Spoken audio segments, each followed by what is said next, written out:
계시록 2장 그리고 3장은 이 지상에서의 교회가 어떻게 복음이 증거되고 어떻게 어려운 환경 속에서도 승리할 수 있는가 하는 그런 내용들을 말씀을 하고 있다면, 동시간대에 하늘에서는 하나님께서 어떻게 지금 우리의 구원을 위해서 시작의 근원이 어떻게 되고 과정과 최후의 구원의 종결의 상태가 어떤지를 보여주시면서 어렵고 힘들지만 낙심하고 좌절하지 않고 끝끝내 최후 승리를 할 수 있는 놀라운 그런 청사진을 환상 가운데 보여주고 계십니다. 그래서 오늘 4장을 제대로 우리가 소유한다면 주님 오시는 그날까지 이 땅에서 어려운 힘든 일을 만난다 할지라도 승리자가 될 수 있는 비결을 말씀하고 있으니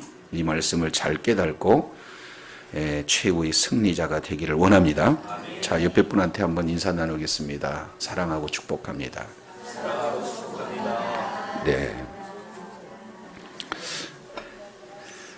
4장 내용을 통해서 보면은 크게 핵심 내용이 4가지로 구성이 되어 있습니다. 그래서 1절 그리고 2절, 3절, 4절 이 내용을 통해서 보면은 사도 요한이 경험하는 것이 크게 4가지의 핵심 내용이었어요. 그래서 4장 1절 내용을 보면은 열린 문을 보게 됩니다. 여기 첫 번째 경험의 내용이고, 그리고 두 번째 나팔 소리 같은 음성을 듣는 것을 경험하게 됩니다. 그리고 세 번째 내용은 4장 2절에 성령에 감동되었던 것을 체험합니다. 그리고 네 번째 내용을 통해서 보면 바로 이제 하나님의 보좌를, 하늘에 있는 보좌를 본 거예요. 그래서 보고 듣고 그리고 체험한 그 핵심 키워드 4가지가 있는데, 이 부분들이 무엇을 중심으로 진행이 되냐면 하늘에 있는 보좌를 중심으로 기록되고 있어요. 그래서 사도 요한이 크게 4번의 환상을 보게 되는데, 오늘 4장은 두 번째 환상의 내용이 되어집니다. 자, 그 내용을 보면 첫 번째 1절에 보면은 하늘에 열린 문이 있다. 그 내용이나 하늘에서 처음 말하던 나팔 소리 같은 음성을 들었다. 이 2가지 내용은 한마디로 요약한다면 하나님의 임재를 말씀하고 있어요. 그래서 이미 예수 그리스도를 믿는 믿음을 가진 저와 여러분에게는 하나님의 나라는 열어져 있는 줄로 믿습니다. 그리고 우리 주님께서 그 속에서 음성을 이렇게 들려주셨다. 그 얘기는 바로 어떤 내용이냐면은 지금까지 구원을 시작하시니까 최종적인 구원에 이르기까지 모든 청사진을 다 보여주시겠다 하는 음성을 들려주셔요. 이리로 올라오라 이후에 마땅히 일어날 일, 여기서 마땅히 일어날 일은 앞으로 종말 시대가 되면 어떤 사건이 있고 무슨 일이 일어나고 또 어떤 어려움들이 나타난다, 이런 얘기를 하는 게 아니라 하나님께서 우리의 최종적인 구원의 상태를 보여주시겠다 하는 음성을 들려주신 거예요.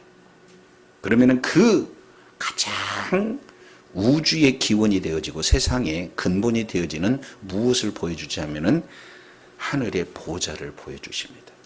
그래서 이 보좌는 시대적인 그런 어떤 상황을 통해서 살펴볼 수가 있죠. 왜냐하면 지금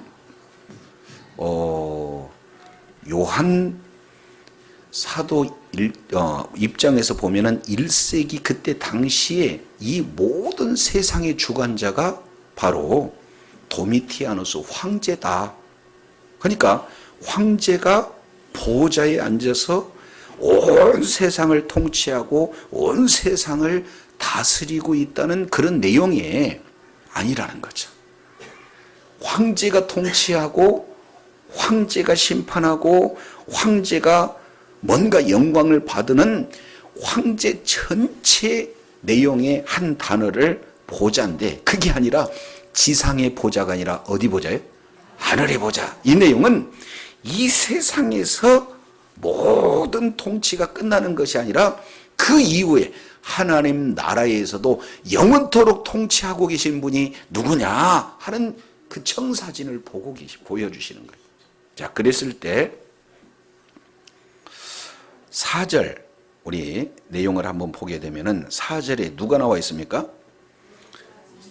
24 보좌. 그러니까 보좌가 보였는데 그 보좌 주변에 몇 개가 더 보이자면은 24개의 보좌. 이 내용은 역대상 24장 내용을 통해서 보면 24 제사장을 배경으로 하고 있다 하는 것을 보게 되어집니다.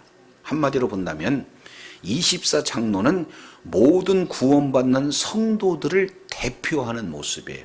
다른 말로 본다면 24 장로는 저와 여러분의 모습을 24 장로를 대표해서 보여주는 청사진인 줄로 깨달으시기 바랍니다. 그래서 4장 4절 24 장로들 보면 이 이야기는 누구 이야기다? 내 얘기다. 그러니까 시대별로 24 장로는 바로 구원받는 모든 성도들의 무리를 이렇게 표현하고 있어요. 그래서 이 4가지 핵심 키워드, 이 내용이 좀 더 구체적으로 반복되어서 설명을 해주고 있는 내용이 5절부터 11절까지 내용이에요. 자, 이제 저 앞에 화면을 조금 참고해 주세요. 첫 번째 1절에 2가지 키워드. 첫 번째 뭐가 있습니까? 열린 문. 이것은 이미 열려져 있기 때문에 하나님의 나라다. 그리고 하나님께서 임재하고 계시다 하는 말씀을 하고 있는 거고, 또 거기에서 음성을 드러내는 내용은 하나님은 눈에 보이지 않지만 지금 현재 말씀하고 계시다는 것은 바로 하나님께서 뭐 하고 계시다? 임재하고 계시다 하는 내용이에요. 저와 여러분은 눈에 보이지 않지만 앉은 그 자리에 이미 하늘 문이 열려 있고 하나님이 임하셨기에 저와 여러분의 음성을 그대로 놓치지 않고 세미한 음성이라도 들어주시는 분이 바로 주님이신 줄로 믿습니다. 그렇기 때문에 사도 요한이 현재 반모섬의 그 모진 고통 가운데 있다 할지라도 이곳은 유배지가 아니라 하나님이 계시는 장소구나, 이 사실을 알게 되면 얼마나 소망을 얻는지 몰라요. 그런데 이 열린 나팔 소리, 이 내용을 조금 더 구체적으로 말씀하고 있는 것이 5절이에요. 자, 1절에 보니까 열린 문이 있고 무슨 소리를 들었어요? 나팔 소리. 자, 그러면 이 나팔 소리, 이 내용이 어떻게 확대되어지고 어떻게 해석되어지고 어떻게 구체적으로 설명되어지는가 하는 내용이 5절에 기록되고 있습니다. 자, 5절 앞부분을 살펴보면은 보좌로부터 번개, 음성, 우레소리. 다시 시작. 번개, 음성, 우레소리가 나고. 그러면 이제 번개, 음성, 우레소리가 나고 그러면 우리는 어떻게 이걸 받아들이는 거예요? 하나님께서 임재하고 계시는구나. 근데 이 하나님의 임재는 늘 2가지 모습으로 나타나요. 하나는 수시로 임재하고 계시는 거예요. 저와 여러분은 눈 뜨면 하나님이 계십니다. 그러나 수시로도 임재하시지만 마지막 종말론적으로도 임재하시는데, 종말론적 임재를 우리는 뭐라고 표현하냐면 재림, 이렇게 표현해요. 그래서 이제 종말론적 임재의 예표가 출애굽기 19장에 하나님께서 임재하시는 장면을 본다면 상시적, 수시적 임재, 이 내용을 시편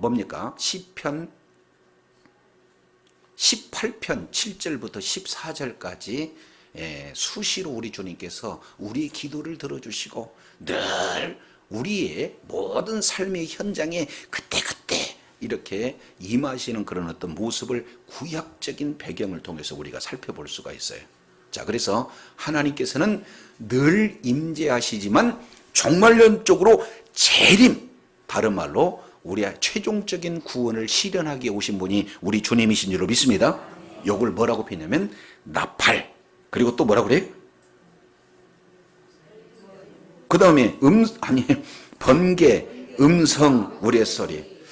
자, 옆에 분한테 번개, 음성, 우레소리 시작. 요게 정리가 돼야 돼. 그래야 이 계시록 4장이 무슨 내용인지 우리가 알 수 있어요. 도대체 이게 뭔 얘기인지 모르면 안 되잖아요. 자, 그러면은 요게 1절과 5절은 같은 이야기다 하는 내용을 해요. 나팔 소리가 들렸다는 것을 조금 더 구체적으로 표현해 주는 것은 뭐냐? 번개, 음성, 우레소리. 요 내용을 우리가 살펴볼 수가 있어요. 자, 그러면은 자, 두 번째 키워드입니다. 자, 두 번째 내용은 이제 2절에 나와 있는 성령에 감동하였더니 하는 내용을 우리가 살펴볼 수가 있죠. 이것은 계시록상에 꼭 4번 나옵니다.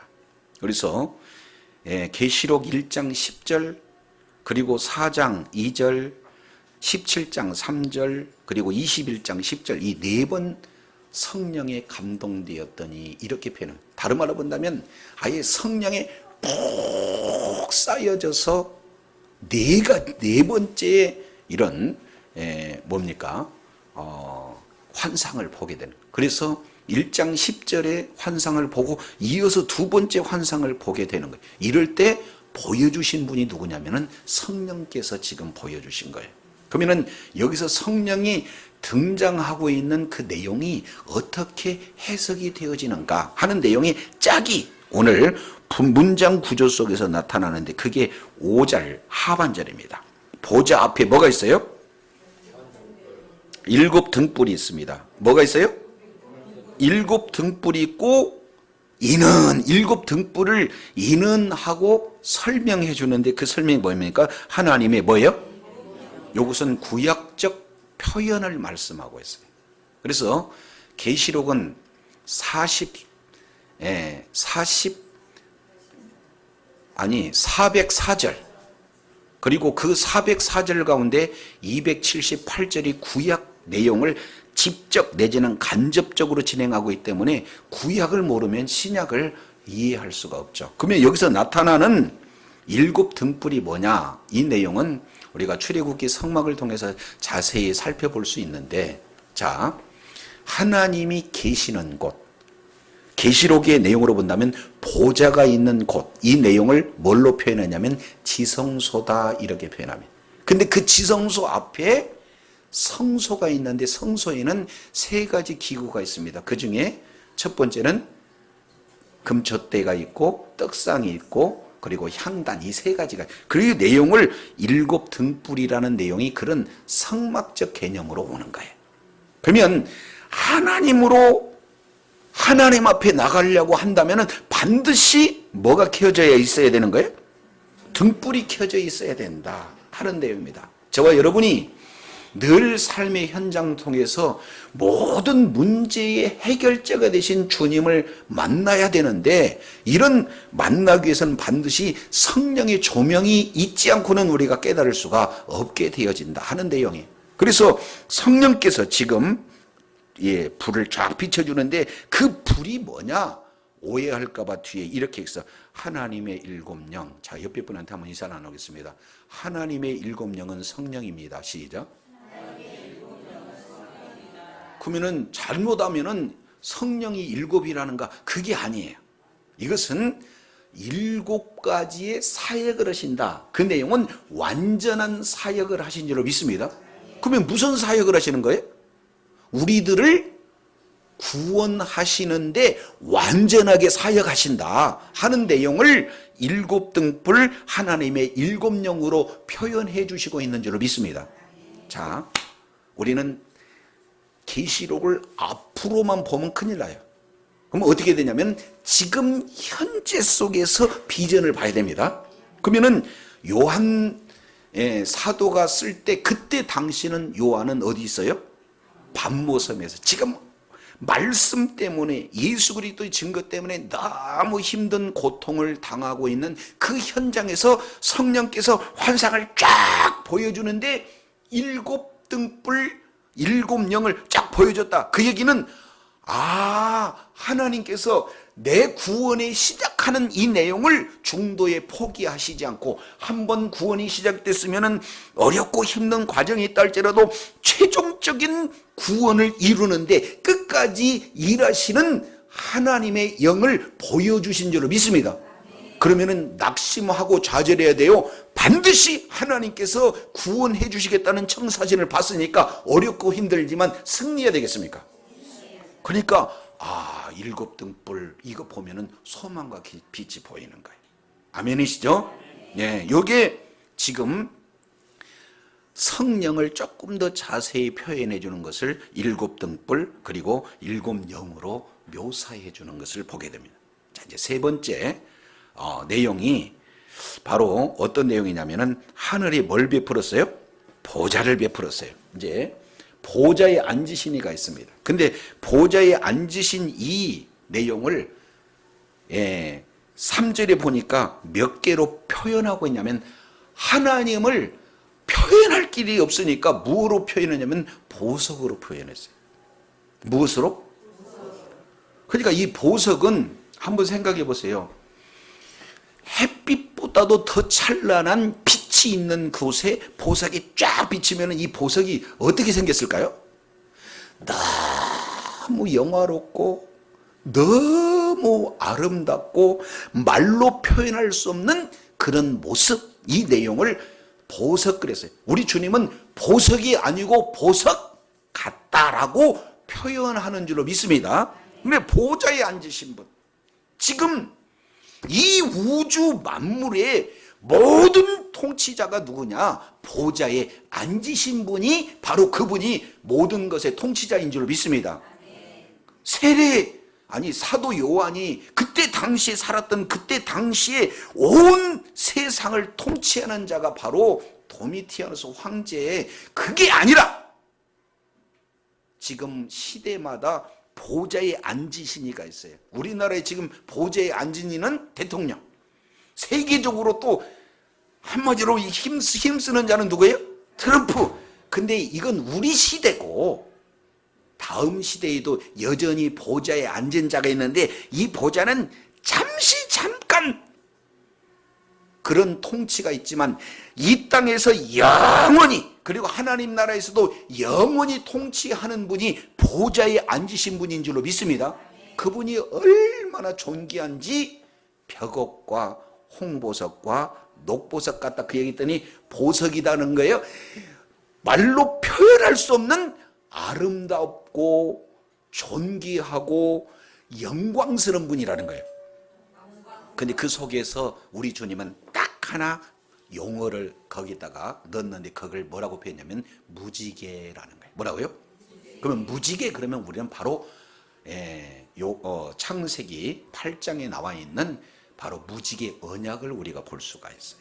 그래서 창세기 8장 22절 마지막 절 내용을 통해서 보면 바로 어둠과 빛과 추위와 더위와 또 낮과 밤과 한 번 더 또 뭐라고 네 가지를 이렇게 조합을 해서 진행하는데, 그 내용은요, 하나님이 홍수를 다 내려서 모든 것을 다 쓸었다 할지라도 역사는 단절 없이 계속 이루어진다는 사실을 보여주고, 그 다음에 9장에 무지개로 쫙 보여주는 것은 절대로 물심판은 다시 하지 않는다? 그걸 무지개로 표현하니까 약속이라고 그래요. 우리 주님의 보좌에 무지개가 뜬 거예요? 약속을 지켜주시겠다는 의미예요. 그래서 그럼요, 약속을 지켜주겠다. 우리 하나님은 한번 예수가 그리스도라는 사실이 우리 심령 가운데 믿음이 고백되어진 자, 그 자를, 그 약속을 붙드는 순간 우리 주님은 끝까지 우리의 최종적인 구원을 이루시겠다는 하나님의 의지를 무지개로 표현한 줄로 믿습니다. 여기에 구원의 약속이에요. 그래서 보좌에 앉으신 이가 무지개를 통해서 우리를 최종적 구원해 주시겠다는 그 청사진, 그 계획을 지금 4절에 보여주고 계세요. 자, 그 내용을 자 6절 내용을 보겠습니다. 6절 이것은 우리 전체 한번 읽어보겠습니다.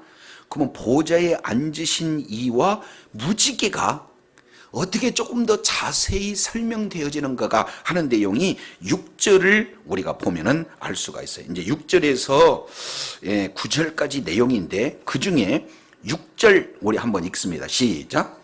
보좌 옆에 수정과 같은 유리 바다가 있고 보좌 가운데와 보좌 주위에 네 생물이 있는데 앞뒤에 눈들이 가득하다. 여기서 나타나는 게 첫 번째는 유리 바다가 있어요. 그러면은 보좌 앞에 뭐가 있어요? 유리 바다가 있어요. 유리 바다 그러면은 여기에 어떤 내용이냐면은 우리가 좀 살펴볼 수 있는 게 유리 바다를 이렇게 꾸미는 내용이 있는데 그게 하나 뭐냐면은 수정. 그러면 수정이다 그러면 이건 얼음에서 온 거예요. 얼음. 그러니까 속이 투명해서 아주 맑다. 투명하다. 근데 투명한 정도가 어떤 내용이냐면 유리. 그러면 유리 안에 우리가 보면은 내용들 다 보여 안 보여요? 자, 우리 눈앞에 어항이 있어. 고기들 보면은 거기에 먹는 거 이거 다 보여 안 보여요? 그러니까 우리 하나님 보좌 앞에서 저와 여러분 하나님이 내 속사정 어떻게 알아요? 다 봐. 아셨어요? 어렵고 힘들고 고난해서 나는 죽겠는데 하나님이 어디 계시냐고 계시면 나와보라고 다 보고 계시다 그 말이에요. 이것을 뭐라고 표현해요? 수정과 같은 유리 바다가 보좌 앞에 있다. 온 우주 만물은 바로 하나님의 통치 안에 다 있는 줄로 믿습니다. 그러니까 자세히 보고 하나하나를 다 이렇게 보여주시는 그런 내용을 유리 바다 같은 그런 어떤 내용이다. 이렇게 말씀을 하고 있는 것을 보게 됩니다. 자, 이 내용을 유리 바다 그랬더니 이게 너무 어려워요. 저도 유리 바다가 도대체 뭔 바다인지를 잘 모르겠는데 자, 이 내용은 크게 구약적 내용을 통해서 살펴보면 됩니다. 자, 저를 좀 집중해 주세요. 자, 창세기 1장 7절 이하 내용을 통해서 보면 하나님이 천지를 창조하실 때 두 번째 날 궁창을 창조하세요. 그래서 우리 주님이 궁창 위에 있는 물과 궁창 아래에 있는 물 요걸로 둘로 쫙 나눠서 궁창 위에 있는 물을 하늘이라 그리고 궁창 아래에 있는 물을 바다라 그리고 바다에서 육지와 진짜 눈에 보이는 바다로 나누는 그런 장면을 보여요. 따라서 여기에서 바다다 하는 내용은 우리가 지금 뭐 해변으로 놀러 가자 그 바다가 아니라 이 바다를 다른 말로 뭐라고 표현하냐면 궁창이라고 이렇게 표현합니다. 그래서 하나님 앞에 뭐가 놓여 있어요? 수영하는 바다예요? 궁창이에요. 근데 그 궁창 어마어마한 내용을 우리로 봤을 때는 어마어마한데 우리 주님은 한눈으로 보실 수 있는 궁창인 줄로 믿습니다. 그래서 모든 우주 만물의 통치자요 온 우주 만물의 운영자가 바로 우리 주님이신 줄로 믿습니다. 이것을 유리 바다로 이렇게 보여줘요. 그럼 이게 궁창이구나. 이렇게 하면은 하나만 아는 사람.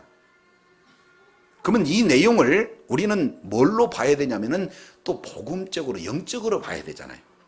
이 내용을 조금 더 자세히 알려면은 우리가 어디를 살펴보면 되냐면은 열왕기상 7장을 보면 돼요. 그러면 열왕기상 7장이나 역대하 4장이나 무엇을 말씀하고 있냐면은 바로 솔로몬 성전 건축에 대한 내용을 말씀하고 있어요. 그러면 솔로몬이 성전을 건축할 때 하나님이 계시는 지성소가 있고 그리고 그 지성소 앞에 성소에서 제사장들이 섬기는데 성소와 지성소를 들어갈 때 더러운 자 들어가면 죽습니다. 그래서 성뜰에다가 뭐를 해놓냐면은 바로 물두멍을 세워요. 뭐라고요? 그러면 물두멍에서는 늘 손을 씻고 이게 하나님 앞에 나가야 되거든요. 근데 그 물두멍 이름을 열왕기상 7장 역대하 4장에서는 뭐라고 했냐면 바다다 이렇게 표현해. 그러면 다른 말로 본다면 거기서 바다는 하나님과 사람 사이에 그냥 하나님 앞에 나갈 수 없는 뭔가 하나님과 사람 사이에 막혀져 있는 그런 어떤 그 내용을 표현하고 있는 거거든요. 그래서 우리는 바다를 거쳐야 된다. 다른 말로 본다면 모든 것에 대해서 깨끗하고 정결한 자만 우리 하나님 앞에 나가는 그런 내용을 성막 속에서 우리가 살펴볼 수가 있는 거거든요. 그러면 하나님 앞에 유리 바다다. 그 얘기는 결국에는 성막의 개념을 통해서 우리가 살펴본다면 모든 자는 하나님의 나라 가운데 들어갈 때는 하나님 보좌 주변에는 부정한 것이 함께 있을 수 있어요. 모든 정결한 자만 할 수 있습니다. 그래서 이 내용을 뭐라고 하냐면은 바로 하나님의 거룩한 장소다 이렇게 표현해요. 그래서 하나님도 거룩하고 천사들도 거룩하고 모든 찬양하는 존재들 모두가 다 거룩한 장소가 하나님의 나라인 줄로 믿습니다. 이게 하나님의 그 보좌를 지금 설명하고 있는 내용이에요. 자, 그런데 그 보좌 가운데 보좌 뒤에 뭐가 있어요? 자, 이제 옆에 분한테 인사 나누. 네 생물 알아야 돼요. 시작. 이거 모르면 안 된다 그 말이죠. 그러면은 이 네 생물과 뭐가 짝이 되어지냐면은 무지개하고 네 생물하고 짝이 이루어져요. 아니 도대체 무지개하고 네 생물하고 무슨 관계가 있기에? 자, 이 내용을 통해서 보면은 뭐를 말씀하고 있냐면은 네 생물은 이거 가지고 아주 대단한 학자들이 이 네 생물에 대한 존재에 대해서 또 이렇게 여러 가지 해석들이 많이 있습니다. 그래서 저도 이 네 생물 가지고 얼마나 고민을 많이 했는지 몰라요. 근데 이 네 생물을 살펴보게 되면은 그 뒤에 모습이 나와 있는데 7절 보니까 일단 네 생물이 앞뒤에 뭐가 있어요? 눈이 가득하더라. 그러면은 자 옆에 분한테 한번 여기 찾아보세요. 눈이 앞에만 있는지 뒤에나 모든 데가 다 있는지. 그죠? 그러면 최소한 이 네 생물은 사람은 아니네요. 그 얘기는 눈이 가득하다. 이 내용은 좀 더 의미적으로 표현한다면 하나님의 전지성을 얘기해. 통찰력을 얘기한다 그 말이에요.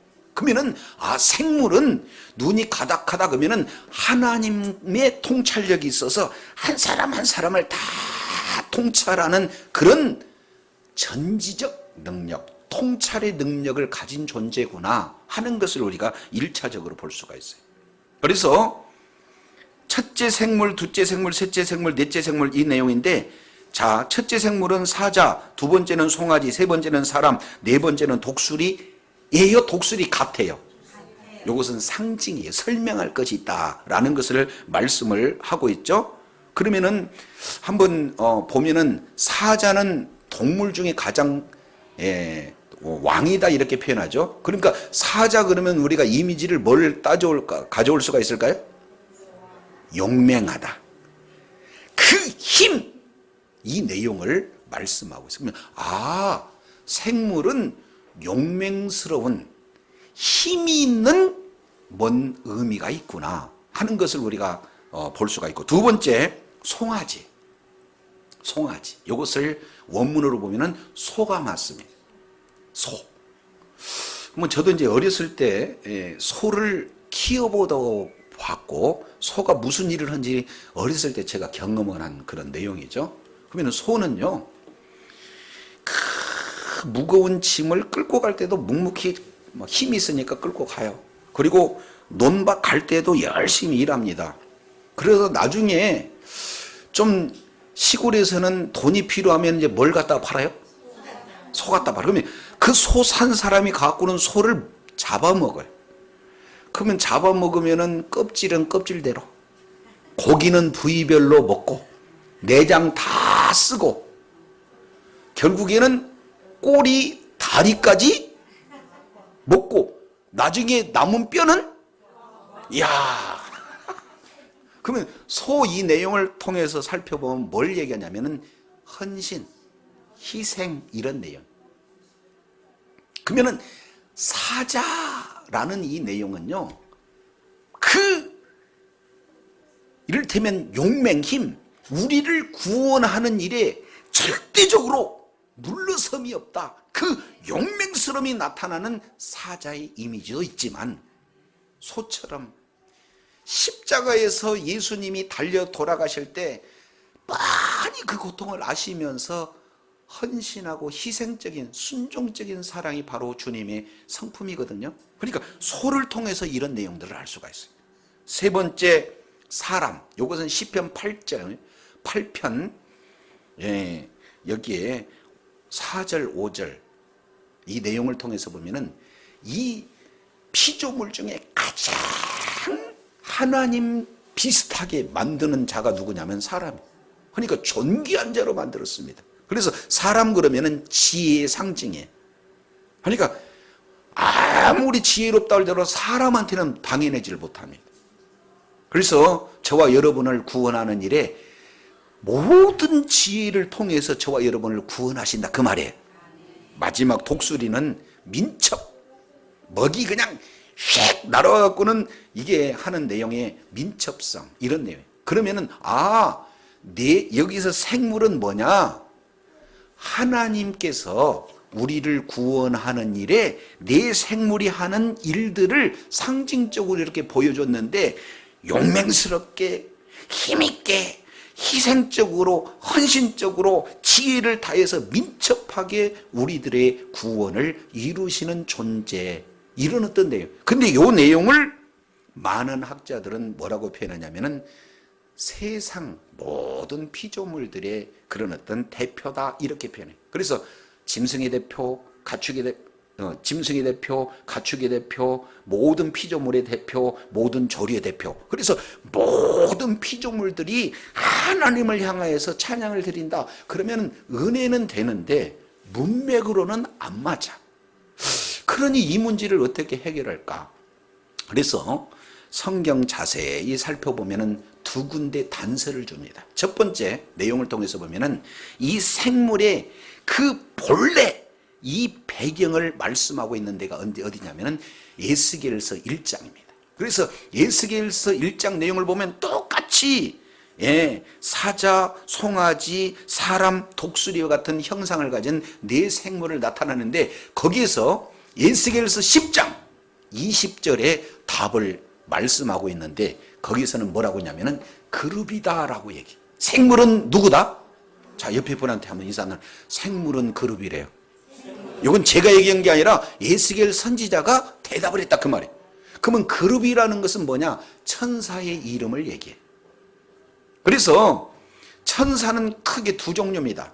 하나는 뭐라고 표현하냐면 그룹이라고 하는 천사들, 또 하나는 스랍이라고 하는 천사들. 그룹이라고 하는 천사들은 시편 103편 20절 이하 내용을 통해서 보면은 하나님의 사역자, 하나님의 수종자, 하나님의 일을 돕는 자 이런 것을 뭐라고 표현하냐면 그룹. 그리고 스랍이라는 것은 바로 하나님 앞에 찬양 올려드리는 그런 내용이에요. 이것은 이사야서 6장에 잘 이렇게 표기되고 있습니다. 따라서 네 생물은 뭐냐? 천사예요. 그러면 천사인지 어떻게 아느냐? 요한계시록 15장 7절 내용을 봤더니 하나님이 마지막 대접 재앙을 내릴 때 하나님이신 예수님이 그 대접을 누구에게 맡기냐면은 생물에게, 그리고 그 생물은 천사에게 맡겨요. 그러면은 이 생물이 모든 피조물의 대표라면은 하나님 앞에 대접을 받아가지고 천사에도 줄 수 있나요? 아니죠. 그러니까 이 생물은 천사보다도 조금 더 높은 단계에 있는 천사가 좀 낮은 천사에게 대접을 쏟으라 라고 대접을 전해주는 그런 어떤 내용으로 봤을 때 이 네 생물은 뭐다?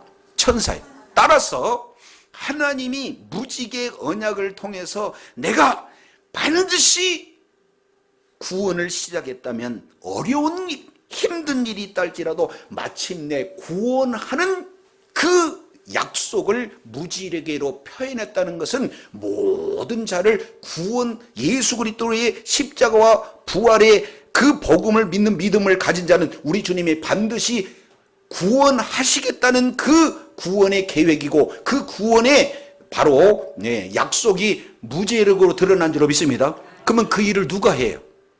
하나님이 하셔야 되는데 하나님이 직접 하실까요? 시켜서 할까요? 이거 잘 하셔야 돼요. 이거 아니 대통령이 이번에 아주 그냥 마약이 극성이라네. 그러니까 이번에 마약 전문 용어를 쓰면 물뽕이라고 그래요. 알아듣는 분 수상해요.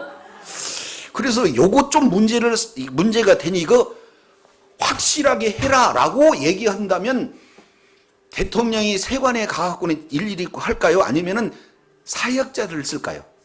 그렇죠. 그러니까 하나님의 구원 계획을 실제 이루는 그런 존재가 바로 생물 천사인데 그 천사는 힘이 있고 아주 이를테면 헌신되고 그리고 지혜 있고 민첩해서 저와 여러분의 구원하는 일을 반드시 완수해 내고야 말리라는 그림을 내 생물을 통해서 저와 여러분에게 보여주신 줄로 믿습니다. 사도 요한이 이거 봤으면은 내 인생 밤모섬에서 끝나네.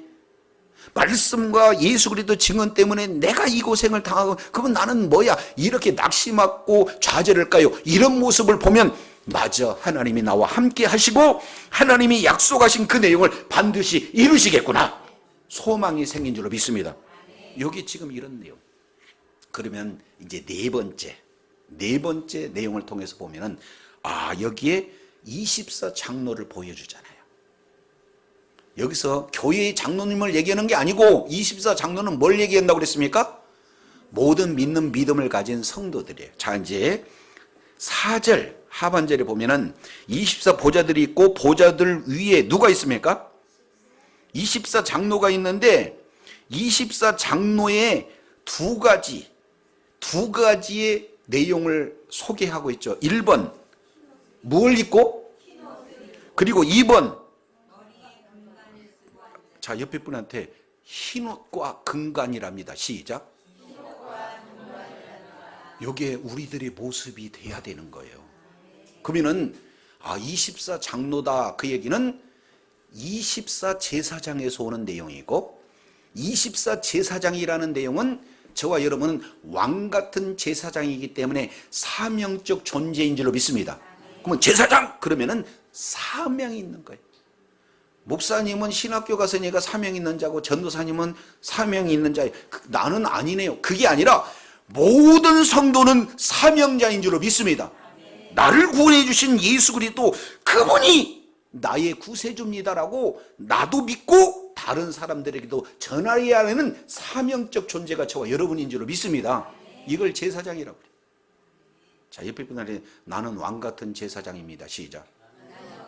다른 말로 나는 사명자입니다. 저와 여러분은 사명이 있는 자예요. 그런 사명자가 흰옷을 입었어요. 무슨 옷? 이 흰옷이 뭔지는 요한계시록에서 해석을 해주고 있는데 7장 13절 흰옷이 뭐예요? 라고 물어봐요. 그랬더니 14절에 답변을 해줄 때 이 흰옷은 예수 그리스도 어린 양의 피로 깨끗하게 희게 된 것이 흰옷이란다. 그러면 다른 말로 본다면 저와 여러분이 흰옷을 입었다는 것은 바로 예수님의 보혈, 십자가의 그 보혈을 믿어서 우리들의 모든 죄 문제를 예수님의 보혈로 해결받은 구속받은 존재인 줄로 믿습니다. 그러면은 그걸로 끝나는 게 아니에요. 예수 믿었다. 그럼 나는 흰옷 입는 이게 그게 아니라 마지막 칠복에 나서 우리의 두루마리를 빠는 자가 복이 있다 이렇게 표현하는 마지막 복 그 내용을 뭐라고 표현하면은 자 24장로들은 흰옷만 입어요. 금관을 쓰고 있어요. 무슨 관? 은관, 금관, 동관. 금관, 그러면은 금관이라는 것은 성경에 다 해석이 되어 있죠. 베드로전서 3장 내용을 통해서 보면은 후서인가요? 내용을 통해서 보면은 금은 믿음을 상징하고 있어요. 그리고 관, 이것을 스테파노스라고 그러는데 경기하는 자에게 최종적으로 승리자에게 주어지는 것을 관이라고 그래요. 그러니까 저와 여러분은 믿음의 싸움, 믿음의 경주를 계속해서 사명적 존재로 승리해서 우리들의 모든 모습이 죄의 모든 씻김을 받은 자가 믿음의 경주를 해서 최종적인 구원에 완성했을 때 마지막 너는 믿음에 승리했다라고 주어지는 것이 관인 줄로 믿습니다. 그래서 24 장로가 흰 옷 입고 금관을 썼다는 것은 지금 저와 여러분의 모습이 아직은 천국에 가 있지 않지만 실제로는 천국에 가 있는 모습으로 말씀하고 있는 줄로 깨닫으시길 바랍니다. 그럼 계시록은 먼 훗날에 있는 일을 얘기하는 거예요? 지금 저와 여러분의 이야기를 말씀하고 있는 거예요. 그러니까 이거 읽을 때 이거 내 얘기구나. 그죠? 그러면은 24 장로들이 흰 옷 입고 금 면류관을 썼는데 왜 쓴지 아세요? 왜 쓴지 아시냐고요. 물어보면은 제가 답이 있으니까 얘기하겠죠? 자, 여기에 마지막 네 번째 해석을 해주고 있습니다. 자, 24 장로들이 자기가 쓴 관을 가지고 어떻게 했는가 하는 내용을 11절, 10절, 우리가 10절 한번 읽겠습니다. 시작.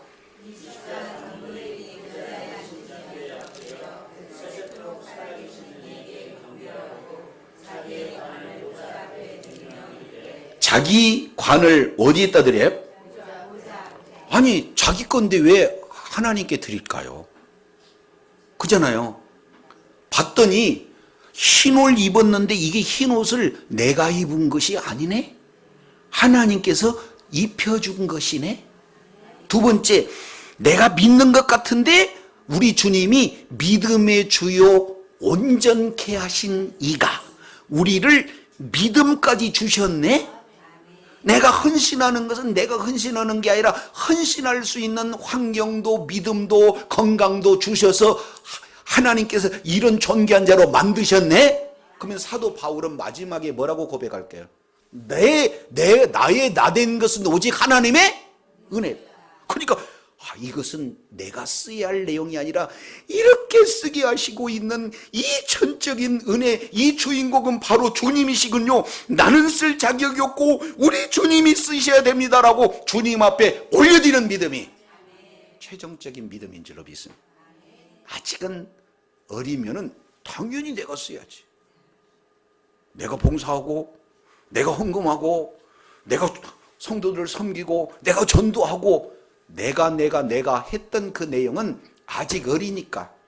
엄마는 막 지금 밭에서 일하고 힘들고 그러는데 애기들은 엄마 사정 얘기하지 않고 나 배고프니까 엄마 젖 줘, 엄마 밥 줘. 계속 나 배고프니까. 근데 좀 성장되면 어떻게 돼요? 눈치가 빤하니까 굶으셨나 보다 해가지고 요거 좀 드시라고 하는 거 아니겠습니까? 그러니까 오늘 24 장로의 마지막 그림을 딱 봤더니 관을 내가 쓰는 거예요. 이 관은 내가 써야 될 것이 아니라 누가 쓰셔야 됩니다? 주님께서 쓰셔야 됩니다. 이 고백이 저와 여러분의 고백이 되어야 될 줄을 믿습니다.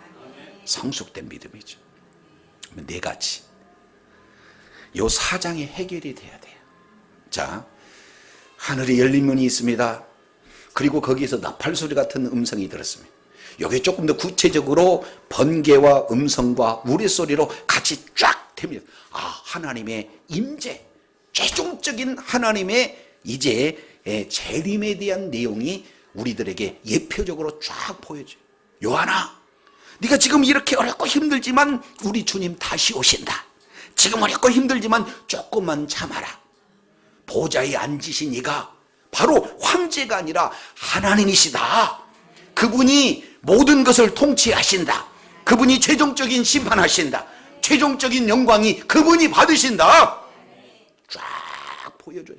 그런데 너무 화려하고 너무 아름답고 너무 존귀하고 너무 영광스러운 그런 모습을 쫙 보여주는데 거기에 딱 봤더니 다시 오시면은 그 무지개 언약을 실현하실 하나님이 계획이 있으시구나.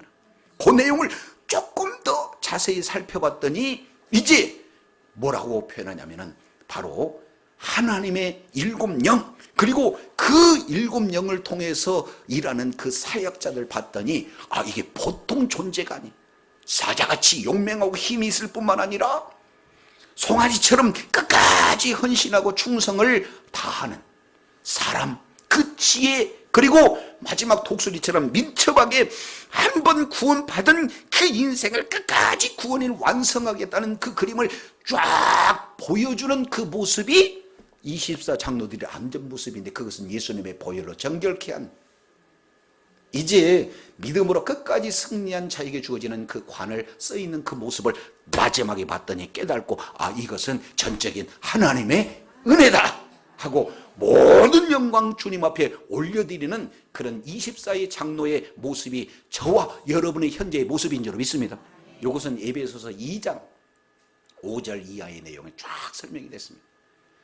우리와 함께 부활하시고, 우리와 함께 승천하시고, 우리와 함께 하나님 보좌에 앉으신 존재가 저와 여러분인 줄로 믿습니다.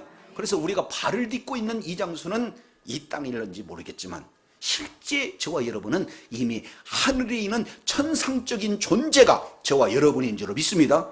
그렇기 때문에 24장로 보면은 이것은 누구 이야기예요? 그래서 요한계시록을 보면은 먼 훗날 누가 얘기하는 것처럼 무슨 재앙이 어떻고 앞으로 되어질 미래가 어떻고, 이것은 잘못 본 그런 계시록이고, 실제로는요 믿음 지키고 말씀대로 순종하는 그런 자에게 소망 주고 비전 주고 승리할 수 있는 비결을 허락하신 것이 바로 요한계시록인 줄 믿습니다. 그러면 저와 여러분 어떻게 경배해야 될까? 여기 이제 저와 여러분에게 주어진 내용이잖아요. 그래서 내 생물과 그리고 24장로가 하나님 앞에 경배하는 자세 4가지를 표현하고 있습니다. 첫째, 8절, 4장 8절 보겠습니다. 내 생물이 6날개를 가지고 그 안과 주의 눈이 가득하더라. 그들이 어떻게 해요? 자, 우리는 언제 하나님 앞에 경배합니까? 구원 받았다는 저와 여러분 어떻게 해야 돼요? 아, 이거 쉬운 일이 아니에요. 지금 누군가 나한테 사기쳤어. 아니, 하나님이 계시다면은 이럴 리가 있습니까? 불평한다. 1번, 할렐루야. 하나님께 경배해야 되겠어요. 100억 사기 당해야 되는데 10억밖에 안 당하게 하신 하나님.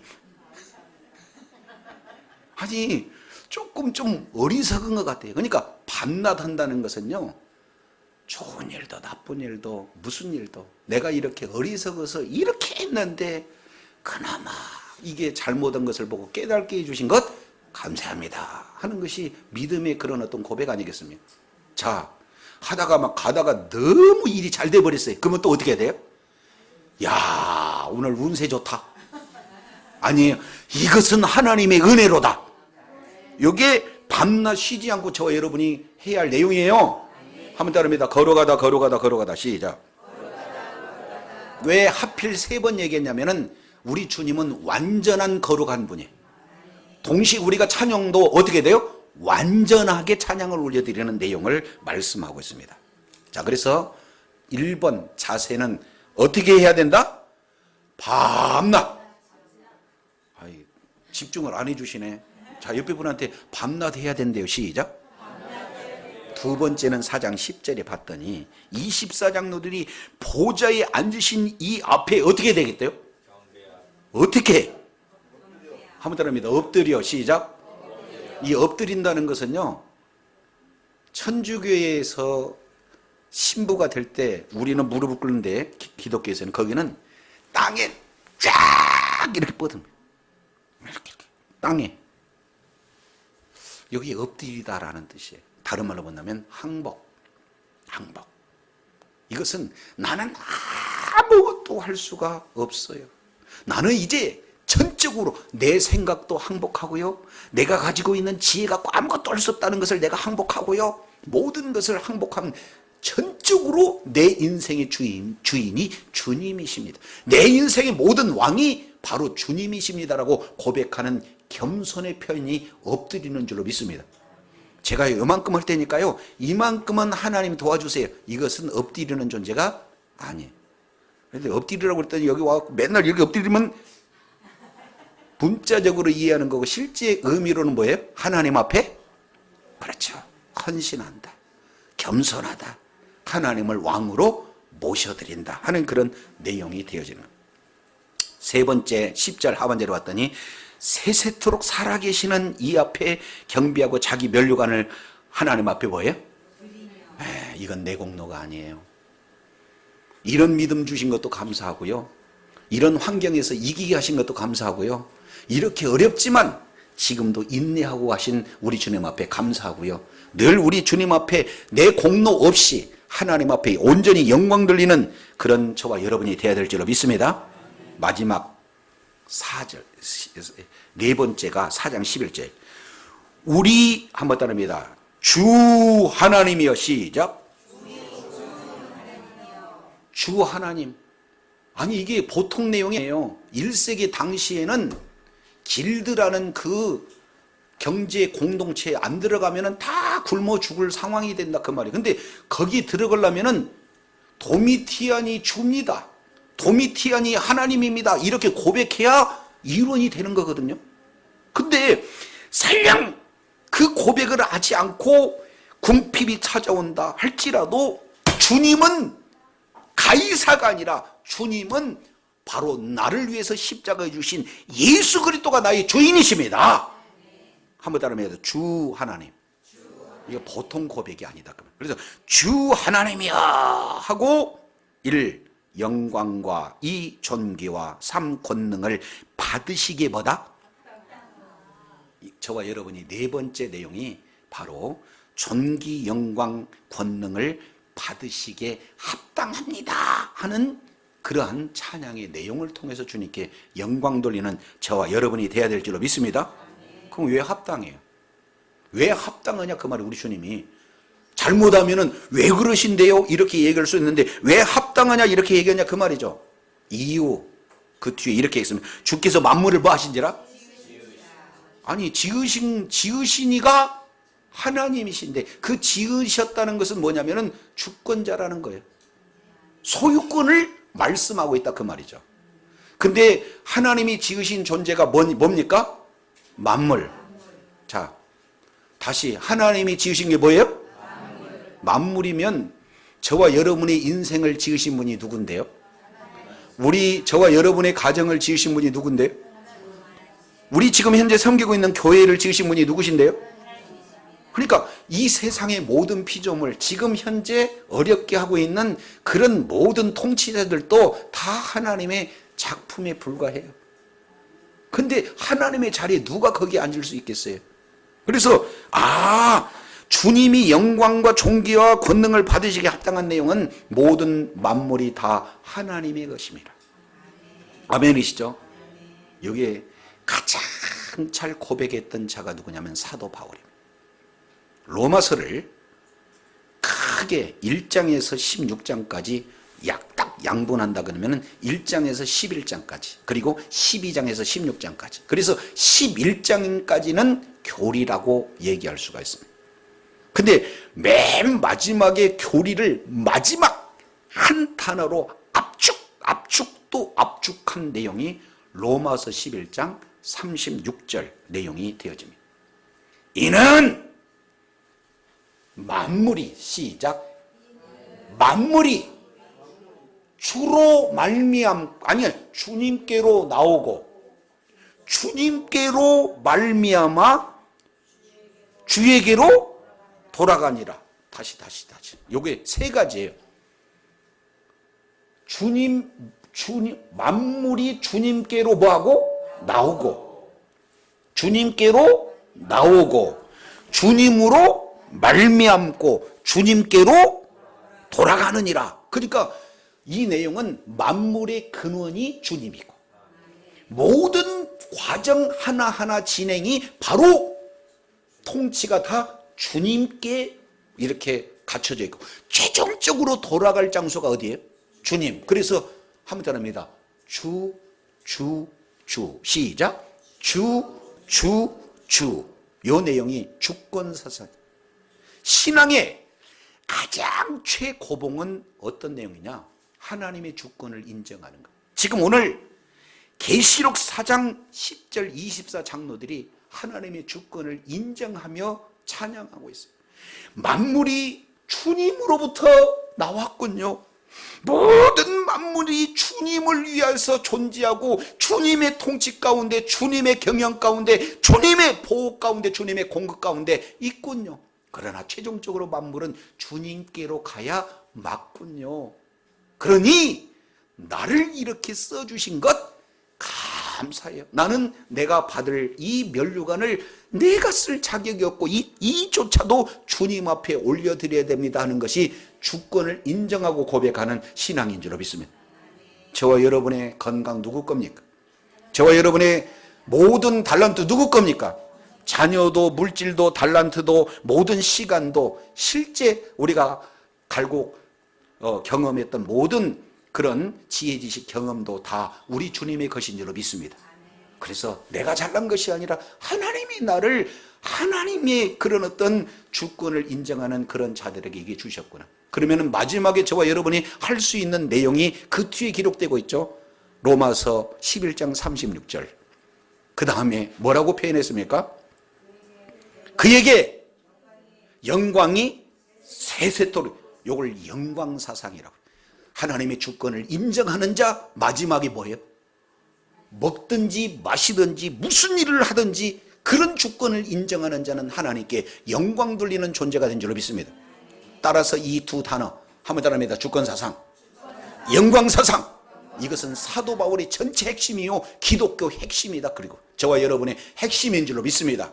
그래서 주권사상, 영광사상, 이걸 두 단어로 딱 압축하면은 한번 따라합니다. 주영. 주영. 여기 주영이 있네. 하여튼 주님께 우리는 영광 돌리는 저와 여러분이 되어야 될 줄로 믿습니다.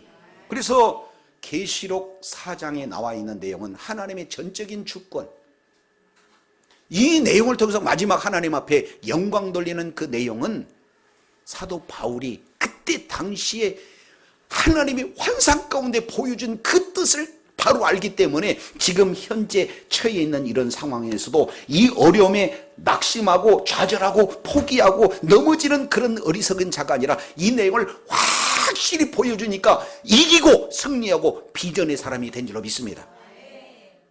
IMF 어려운 그 시기에 많은 사람들이 실직하고 어려운 시기, 지금이 또 IMF와 같은 어려운 시기라고 그래요. 많은 사람들이 어떻게 소망을 찾을까 이렇게 힘들다고 하는 그 시대에 한 여인이 있었으니 그게 바로 박세리입니다. 그런데 박세리가 이제 골프를 우리나라에 별로 알지 못하는 그런 상황 속에서 가가지고는 챔피언을 이렇게 따는데 마지막 두 명이 경쟁하는데 두 타 차이야. 이것은 한 번 떨어지면 끝나. 그런데 하필이면 샷을 날렸는데 어디에 떨어져 버렸어요? 웅덩이에 떨어졌어요. 어떻게 할까? 어떻게 할까? 이렇게 하다가 이거 끝났다. 낙심하면 이제 박세리는 영원히 집니다. 이렇게 어렵고 힘든 이 상황을 이걸 어떻게 하지? 마지막에 신발을 벗고 그것도 잘 막 크루즈하고 막 설명을 합니다. 그리고 딱 쳤는데 거기서 이겼어요. 그래서 이제 거의 동점이 됐잖아요. 아니 이는 성공하고 상대방은 지니까 동점. 그런데 상대방은 기가 꺾여가지고 져버렸어요. 그래서 많은 대한민국 사람들에게 얼마나 소망을 줬는지 몰라요. 자, 그때 저는 깨어서 그때 봤어요. 아니 주의 나라와 주의 뜻과 주의 이름을 위해서 기도해야 되는데 주야! 그 얘기는 누구예요 지금? 박세리한테? 이렇게 애절하게, 난 그분 만나고서 악수도 해본 적이 없는데 그분을 향해서 좀 이겼으면 좋겠다 그 간절함이 절로 나와. 근데 마침내 이겼습니다. 근데 그 뒤에 너무 막 우리들에게 소망과 희망이 되니까 재방송 해줘야 안 되죠? 근데 막 그때 상황에 제가 기도했다 안 했다? 왜요?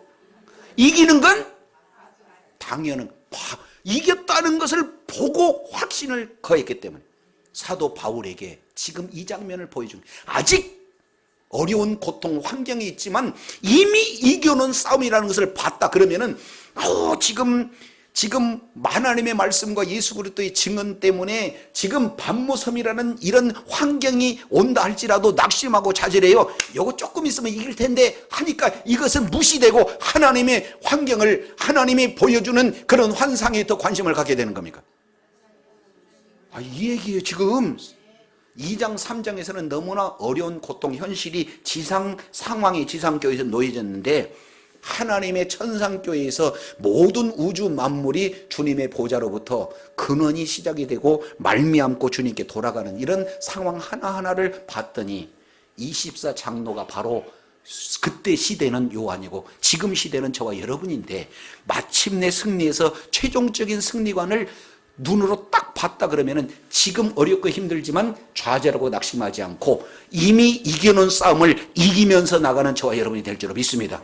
그래서 계시록이야말로 희망의, 소망의 비전을 주는 놀라운 파워가 있습니다. 그래서 끝까지 이미 이겨놓은 싸움을 우리는 날마다 이기며 승리하며 이 모든 것을 최종적으로 주님께 영광 돌리는 저와 여러분이 되시기를 예수 이름으로 축원합니다. 기도하겠습니다. 거룩하신 아버지, 감사합니다.